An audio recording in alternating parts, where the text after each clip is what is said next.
Morning everyone. आज का जो हम टॉपिक स्टार्ट करते हैं वो स्टार्ट करते हैं effect of oxidation reaction in everyday life. हमारी रोज़ की लाइफ में ऑक्सीडेशन रिएक्शन के क्या क्या इफ़ेक्ट होते हैं। तो हमारी रोज़ की लाइफ में जो होने वाले इफ़ेक्ट होते हैं वो दो होते हैं, corrosion of metal, rancidity of food. तो there are two common effect of oxidation reaction which we observe in daily life. These are corrosion of metal, rancidity of food. Corrosion of metal, metal का ख़राब हो जाना या metal पर जंग लग जाना। रेंसिडिटी ऑफ फूड, खाने का बासी हो जाना या खाने का ख़राब हो जाना। ये दोनों ही चीज़ें होती हैं जो हमारे ऑक्सीडेशन रिएक्शन के इफ़ेक्ट होते हैं हमारी रोज़ की लाइफ में। तो सबसे पहले हम स्टडी करते हैं कोरोजन की।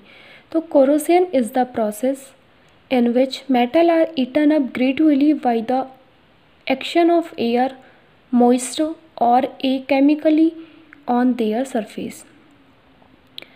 कोरोजन एक ऐसी प्रोसेस होती है जिसके अंदर मेटल जब किसी एयर के, मोइस्ट के या केमिकल्स के सरफेस पर आ जाती है, लग जाती है, तो हमारा जो मेटल होता है वो ख़राब हो जाता है। इसी को हम क्या कहते हैं, कोरोजन।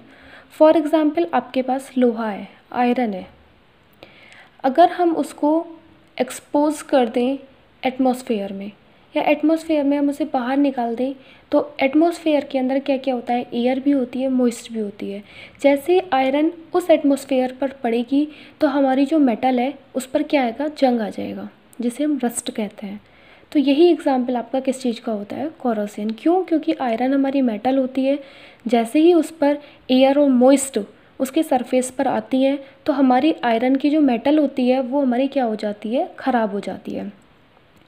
इसी को हम क्या कहते हैं, कोरोजन कहते हैं। जैसे rusting of iron metal is the most common form of corrosion.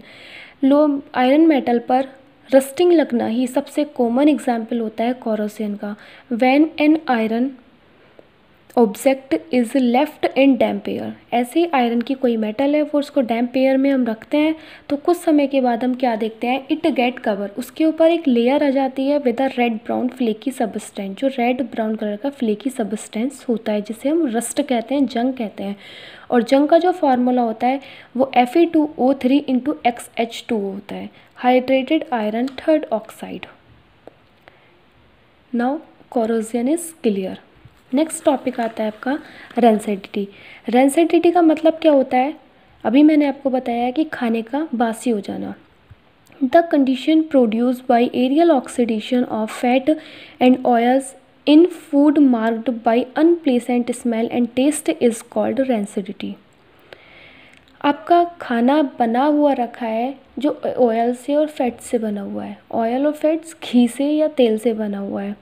अगर आप उसे खुले में छोड़ देते हो या एटमॉस्फेयर में एक्सपोज करने के लिए रख देते हो तो क्या होता है, वो उसके अंदर स्मेल आने लगती है, उसका जो टेस्ट होता है वो चेंज होता है, वो खाना बासी हो जाता है। इसी को हम क्या कहते हैं, रेंसिडिटी कहते हैं। रेंसिडिटी का मतलब क्या होता है, दोबारा मैं रिपीट कर रही हूँ, खाने का बासी हो जाना आपका क्या कहलाता है, रेंसिडिटी कहलाता है। अब the development of rancidity of food can be prevent in the following वे। कुछ वे ऐसे होते हैं, कुछ चीज़ें ऐसी होती हैं जो हम रेंसिडिटी को प्रिवेंट कर सकते हैं, हम रेंसिडिटी को बचा सकते हैं। Number 1, by packing fat and oil containing food in nitrogen gas.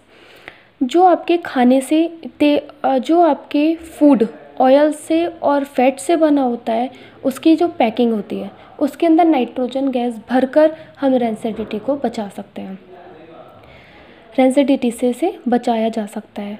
For example जैसे आपकी शॉप पर मिलने वाले चिप्स के पैकेट आते हैं वो फूले हुए होते हैं तो उनके अंदर जो गैस भरी हुई होती है वो नाइट्रोजन की गैस होती है, इसको याद रखना हमेशा।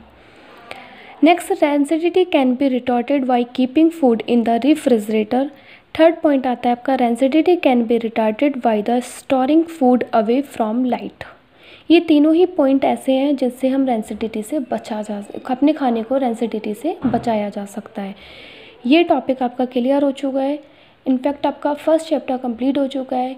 मैं आगे आने वाली वीडियो में आपको नेक्स्ट चैप्टर कराऊंगी जिसमें आपका जो नेक्स्ट चैप्टर स्टार्ट होगा उसके बारे में बताऊंगी। Thank you so much.